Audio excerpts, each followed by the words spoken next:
ఏవండి, ఎలా ఉన్నారు? బాగున్నారా? నేను దూరమయ్యానని అస్సలు దిగులు పడకండి. నేనిక్కడ చాలా ప్రశాంతంగా బాగున్నాను. కానీ మీ ఆరోగ్యం అస్సలు బాగోలేదని తెలిసి నా మనసు విలవిలలాడిపోతోంది. నా మాట విని మీ ఆరోగ్యం జాగ్రత్తగా చూసుకోండి. వీరనారప్ప, వాణి, భాస్కర్, అశ్విని, నాన్నగారికి ఏ లోటూ రాకుండా చాలా జాగ్రత్తగా చూసుకోండి నాన్నా. ఏ బాధ వచ్చినా అందరూ కలిసికట్టుగా ఉండండి. కళ్యాణి, శ్రీవిద్య, నిహారిక, మైత్రి, చరిత, చరణ్సాయి, నా బంగారు మనవళ్ళు, మనవరాళ్ళు అందర్నీ బాగా చూసుకోండి.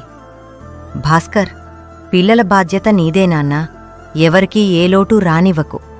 అలాగే శారద, రమేష్ బాగా చూసుకుంటున్నాడా? సీను, దేవి బాగున్నారా? చరణ్సాయిని జాగ్రత్తగా చూసుకో సీను. నేను భౌతికంగా మీకు దూరమైనా నా ఆత్మ ఎప్పుడూ మీ చుట్టూనే ఉంటుంది.